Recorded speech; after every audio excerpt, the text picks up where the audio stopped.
Hi friends, my dandelions. Is everybody doing okay? I feel like I can breathe. I started unpacking my Elvis stuff. I finally found all of my clothing. We're putting pictures on the wall now. So the house is starting to feel more like my home.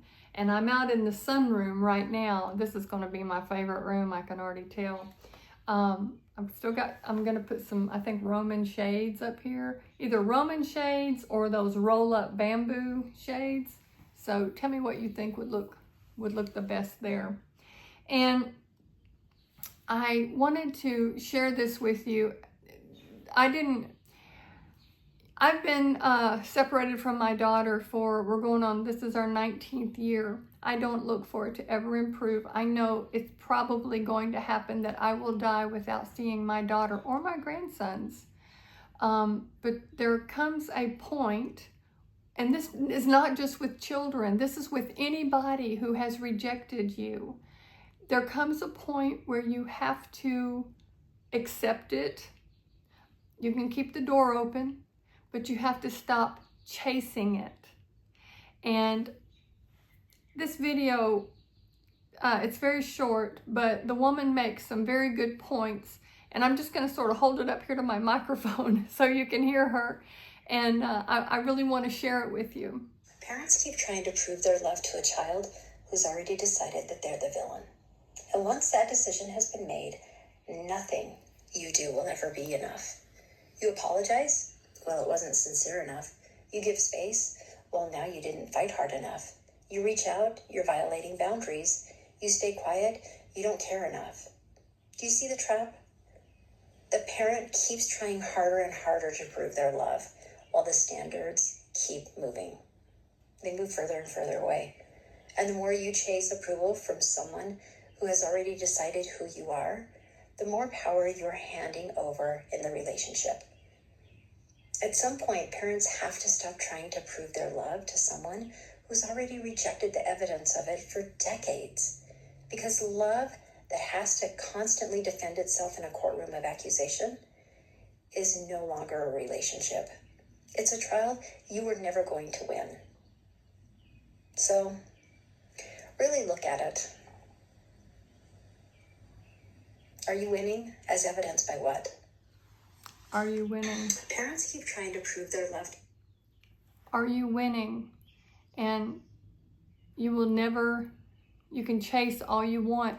And I'm going to play it one more time because she spoke kind of quickly.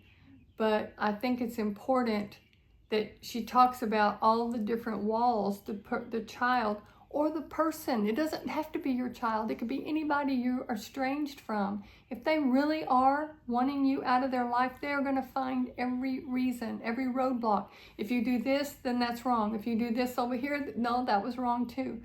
And so I really want you to see that the best thing you can do for yourself is start to gather your little acorns together. And now what are you going to do with this? Because that's not coming back anytime soon. You can't force it to come back. And this could be a friendship, a child, a spouse, whoever. Chasing does not get anybody. So let me play her one more time. And parents keep trying to prove their love to a child who's already decided that they're the villain. And once that decision has been made, nothing you do will ever be enough. You apologize? Well, it wasn't sincere enough. You give space? Well, now you didn't fight hard enough. You reach out? You're violating boundaries. You stay quiet? You don't care enough. Do you see the trap? The parent keeps trying harder and harder to prove their love, while the standards keep moving. They move further and further away. And the more you chase approval from someone who has already decided who you are, the more power you're handing over in the relationship. At some point, parents have to stop trying to prove their love to someone who's already rejected the evidence of it for decades. Because love that has to constantly defend itself in a courtroom of accusation is no longer a relationship. It's a trial you were never going to win. So I'll stop her there. What really gets me is when people judge people who have a good relationship with their child. they don't know how lucky they are. They don't know that just one wrong spouse, one wrong friend can change all of that. And the judgment of people like myself and my viewers whose children have fallen into this pandemic we have going on in the world, it wasn't my parenting. It wasn't your parenting. And you have to be confident in that. Another video from her. Let me tell you who she is too. I'll put it in the description in case you want to go look, check her out. It's called Cat's Corner. Oh, I like her name. She's K-A-T-T. K-A-T-T apostrophe S corner with a K. And I think she's on YouTube and Facebook. She's got some pretty good videos there. The one that I heard today made the point, these are not the children you raised. My daughter is not the girl I raised. She's her own adult, but she's thriving, she's surviving, she's doing her thing. And so in nature, you know, we used to have little robins build their nest out in our backyard of the old house. And in about 3 weeks' time, after those eggs are gone, the birds fly off. And I always wonder, well, do the parents miss them? Because the mother and the father, boy, they watch out. They, you know, shoo away danger. I mean, they're really on it for 3 weeks, and then the birds leave.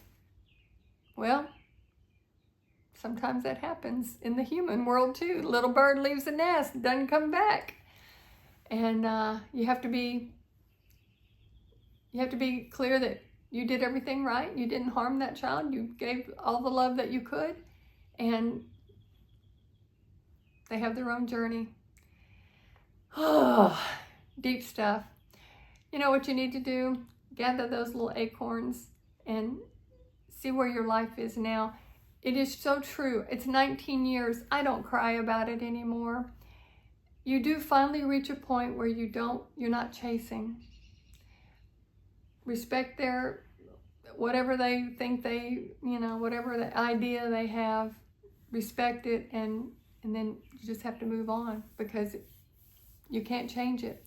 And you're only going to make yourself feel worse by keep getting rejected. So that doesn't mean shut the door. Leave the door open. Always show love, but show love to yourself. And I'm going to leave you with that. Y'all have a good evening. I'll see you soon.